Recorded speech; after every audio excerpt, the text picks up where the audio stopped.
It's a great pleasure to be talking to you. Shame this can't be in person, but I hope to manage to communicate some of the things that we've been doing recently and some of the reasons why we think an interdisciplinary approach to understanding various problems in cancer biology really is the way forward.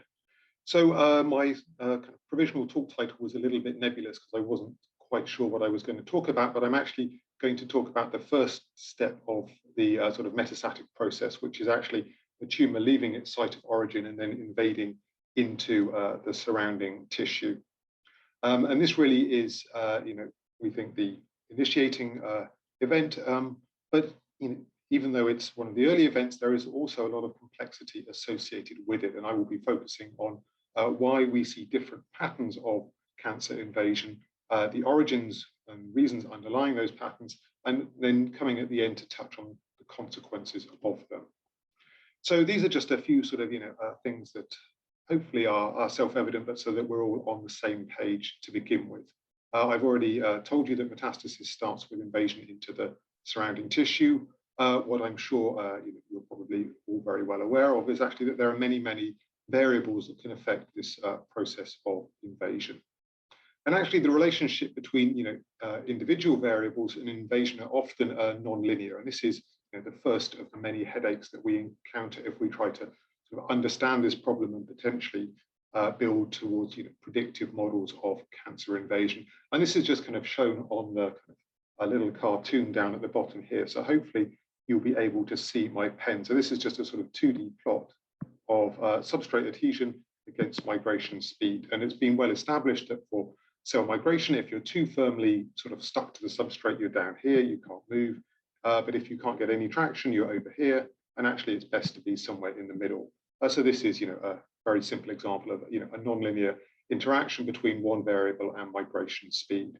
But obviously there are many variables that play out, and actually trying to work out what's going on when we're thinking about all these variables together gets rather kind of complex. And this sort of wavy line here is just to highlight the fact that we really struggle to, from sort of human intuition, work out what this sort of landscape and the interaction between all these variables will be.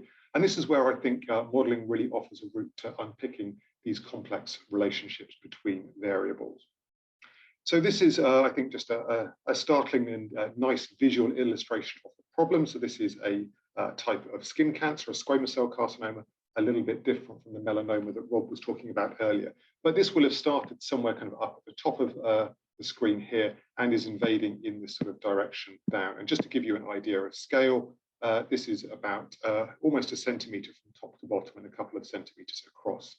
And then these little sort of patches here are little clusters of, several dozen or a few hundred cancer cells. And you can see that they're invading as kind of collective cohesive cohorts. You can also appreciate that they have rather different sort of shapes to some of these cohorts, some being rather larger bulks and others being actually very thin kind of single cell strands that you can see here.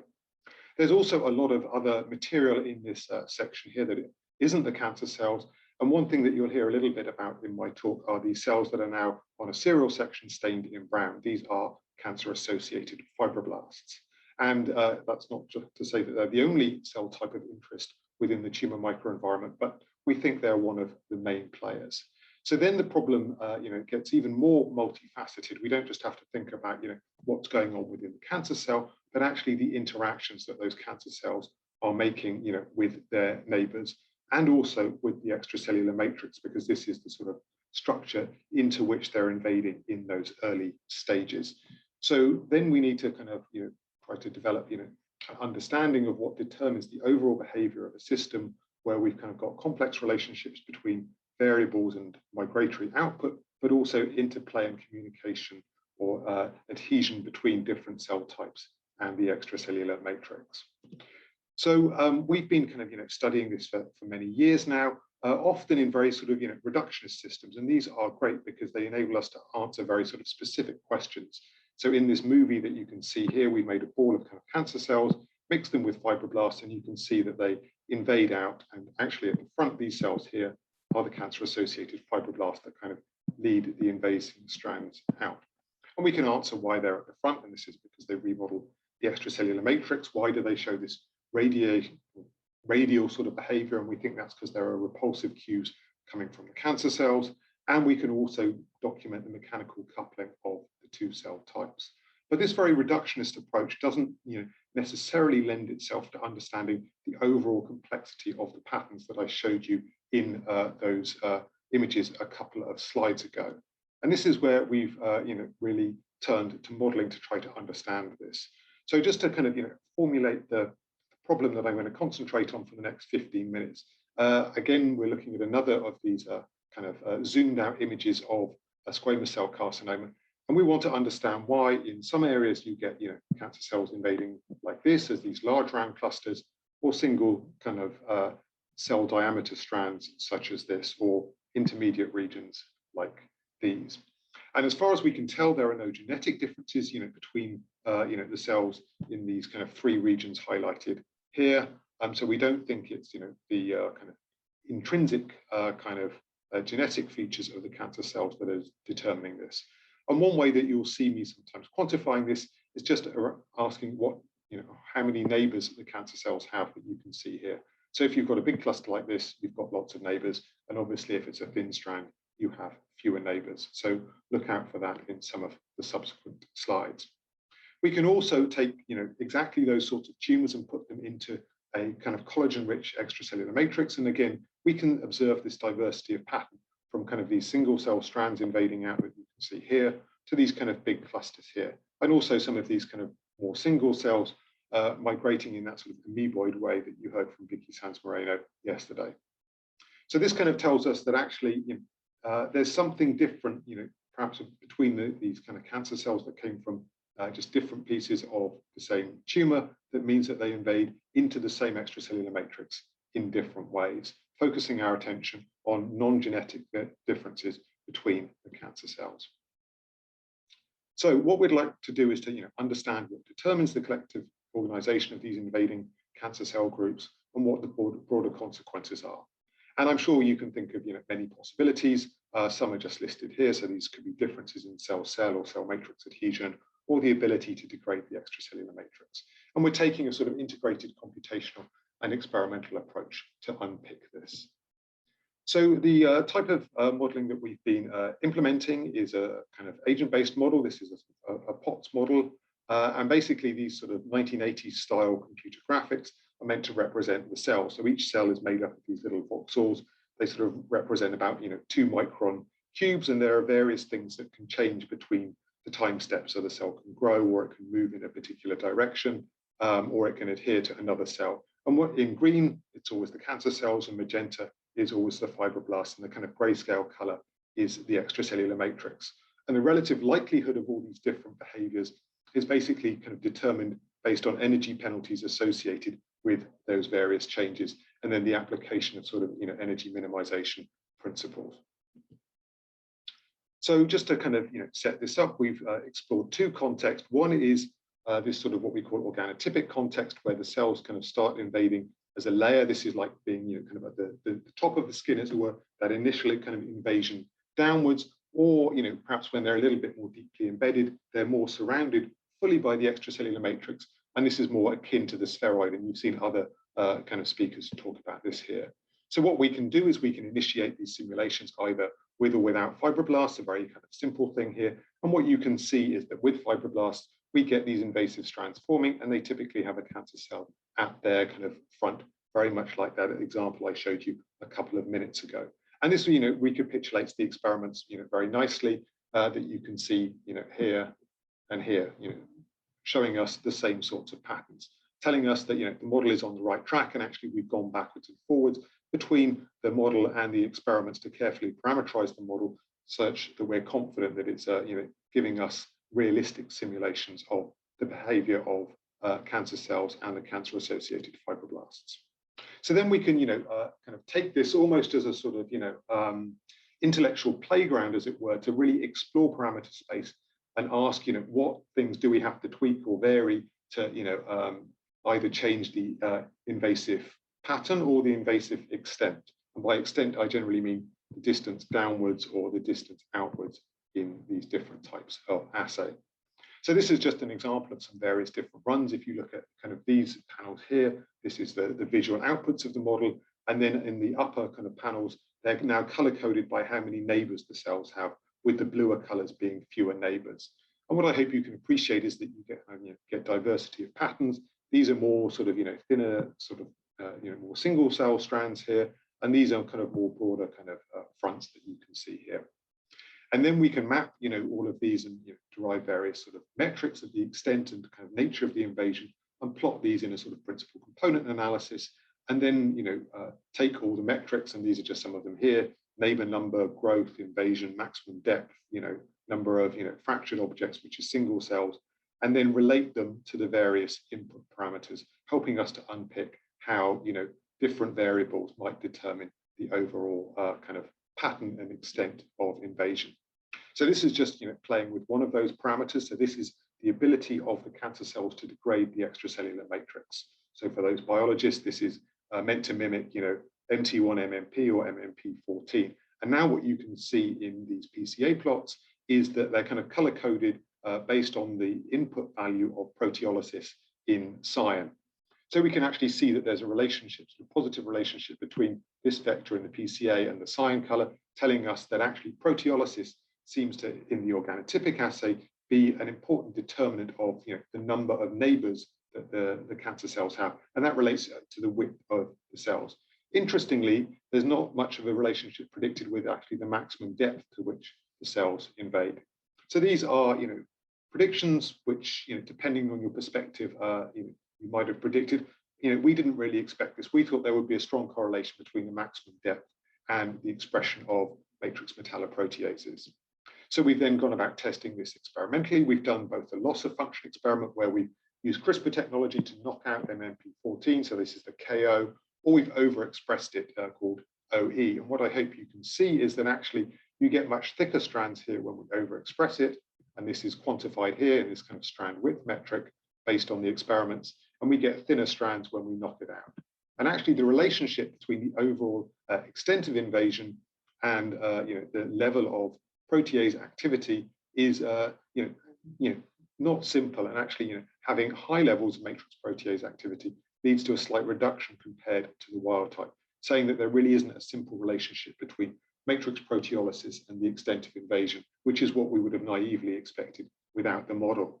And what it does tell us, I think, rather clearly, both in the organotypic assay, but also to a slightly lesser degree in the spheroid assay, is that proteolysis determines how many neighbors the cells have, whether they're in these broad kind of invasive strands.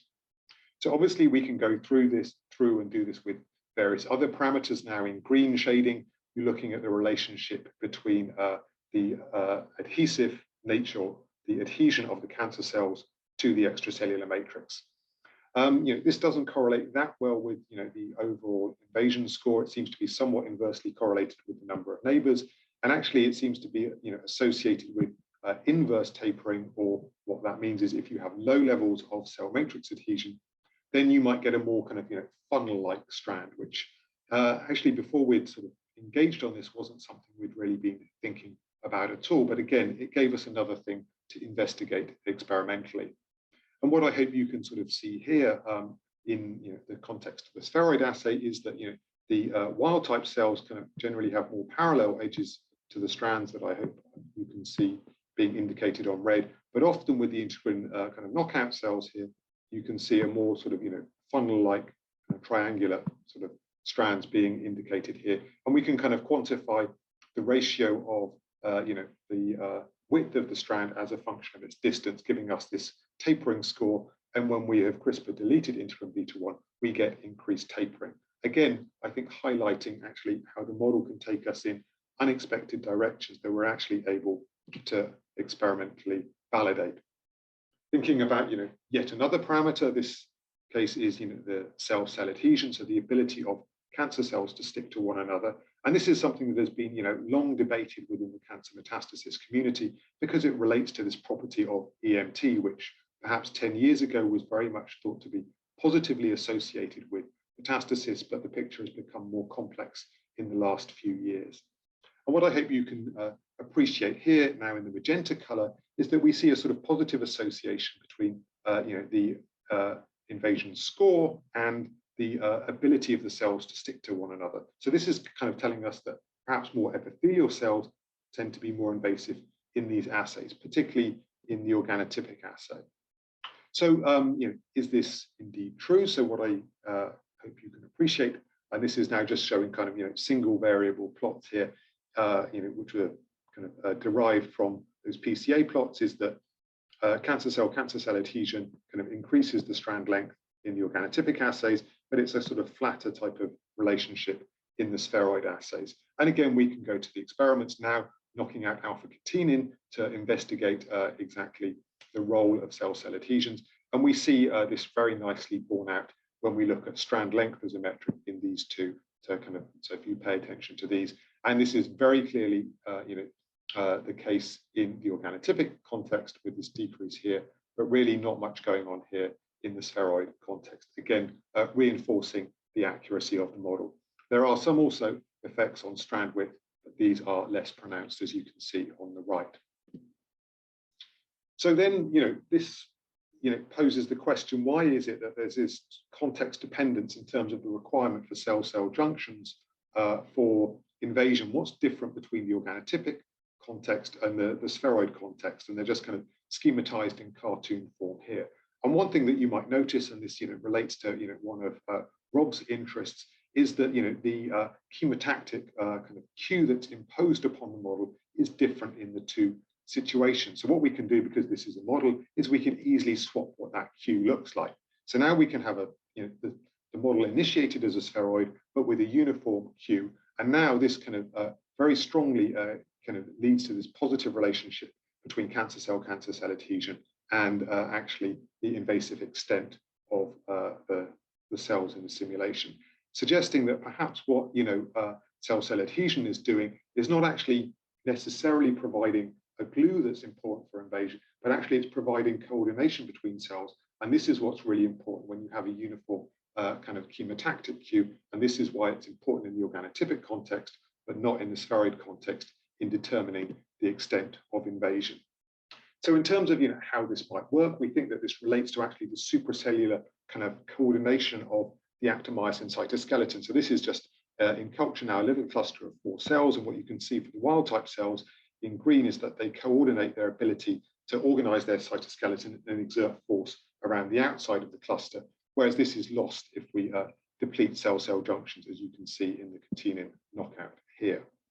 And we can attempt orthogonal routes to try to explore this. And actually what we've gone back to is a tool developed by Mike Olson many years ago, where you could phenocopy this kind of individual cytoskeletal regulation by activating Rho kinase, again, something that Vicky Santamoreno was talking about yesterday. And what we can see in the kind of experimental images here is that actually the strands get thinner if we deplete, if we ectopically activate ROCK kinase, leading to loss of this supracellular coordination of the actomyosin cytoskeleton. And this is kind of quantified here, suggesting that actually what the kind of cell-cell junctions are doing is enabling the cells to coordinate their cytoskeletal behavior. And this is very useful when there's a uniform kind of chemotactic cue. So, just in the last kind of, 3 or 4 minutes, I'd like to kind of, now start to consider, where it really gets complicated. I initially framed the problem that, it was really difficult to think about the interplay of multiple variables, at least, from the perspective of, human intuition. But this is something that actually models are really good at doing. So now in these sort of heat maps here, where yellow indicates a high value and blue indicates a low value, we're kind of, exploring what happens if you play with matrix proteolysis kind of on the x-axis and cell-cell adhesion, so cancer cell adhesion on the y-axis. And what I hope you can see, particularly in the organotypic context, is that there's a kind of a diagonal here saying that actually the ability to have lots of neighbors and the ability to invade to a large maximal extent is dependent on the combination or the coordination of high matrix proteolysis and high cell-cell adhesion. So now, to kind of explore this, we've combined the matrix metalloprotease manipulations with the knockout of the cell-cell junctions. And if you perhaps concentrate on the quantification. I've already shown you that the strand width kind of increases when you overexpress the MMP14 as shown here. But actually, if you now knock out the cell-cell junctions, this drops back again. So this tells us that the ability of proteolysis to generate wide strands really depends on the cells having cell-cell junctions and the coordination of their cytoskeleton. Interestingly, this doesn't play out so clearly in terms of the absolute kind of invasive maximum strand length that you can see here. We can also run these simulations in the absence of fibroblasts, and sometimes this is very useful because it helps to make some of the changes in the overall organization of the cancer cells clearer. Obviously, the fibroblasts play a key role in promoting the invasion, but if we run the simulations long enough, we can get some invasion even in the absence of the fibroblasts. So once again, here we're looking at the relationship between cancer cell proteolysis and the ability of them to adhere to one another. And again, but when both of these things are high, you get this very sort of flat invading front here with a very kind of low level of curvature, whereas here, when they're both relatively low, you get a more curved invading front, again telling us about the front or the invasive strand geometry. So I'm just about to wrap up, but I want to kind of finish just by touching on what this might mean in terms of consequences beyond just invasion. And although it was never our intent to kind of really think about growth, we did have the cells having an ability to grow if there was sufficient space for them to grow. And if we actually now use growth as an output, not invasion, and we do this particularly when fibroblasts become limiting, so in these lower simulations here, what I hope you can appreciate again in these heat maps is that there's a relationship between both proteolysis and the ability of the cells to grow very clearly here, and a slightly weaker one between cell-cell adhesion and growth that you can see here, again, when fibroblasts are limiting in the spheroid context. This is again something we've gone on to experimentally test, and what I hope you can appreciate, particularly in green, is that if we overexpress MMP14, we get greater growth. But surprisingly, in kind of close agreement with the model, this is dependent on the ability of the cells to form cell-cell junctions, something I wouldn't have guessed beforehand. We've also now run these experiments in the context of the mouse ear, which is an appropriate environment for considering the behavior of these types of skin cancer. And actually the predictions are recapitulated in the in vivo context. And even more excitingly, I think, is that it also relates to the ability of the cells to form lymph node metastases at the relevant local secondary site. So this is boosted by MMP14 overexpression, perhaps something that many of you would have predicted. But I think that few of you would have predicted that actually this is highly dependent on the ability of the cells to form cell-cell junctions.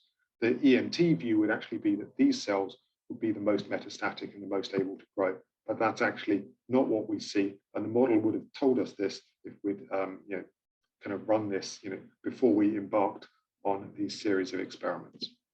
So I would like to finish there with some conclusions. I'm a couple of minutes over, so I will whiz through these. But I hope I've been able to convince you that multiple different collective invasion patterns can be present in the same tumor. We don't see evidence for discrete or distinct collective invasion categories. It's more of a continuum. I've kind of told you that matrix proteolysis regulates strand width, not the extent of invasion. Cancer cell adherence junctions enhance invasion, but only if the directional cue is uniform. And this is through enabling coordination of the cytoskeleton. Perhaps most strikingly, this model has, I think, pointed us very clearly in the direction that mesenchymal cells, so high proteolysis and no junctions, are not the most invasive, and potentially shedding more light on this complex relationship between EMT and cancer metastasis. So I will kind of finish there with this cartoon sort of highlighting what we think are the kind of key determinants of these different invasive patterns that are scribbled in these not terribly elegant cartoons. And I'll leave this on the screen for just a couple of seconds so you can digest it, and then move on to the most important part, which is to really thank all the people who've done the work and their funders. So I really have to give a massive shout out to Rob Jenkins and Taku Yakata, who've led this work. Rob is the mathematician and Taku is the experimentalist, and they've had great help from everyone else listed here. So thank you for your attention, and I look forward to questions in an hour or so.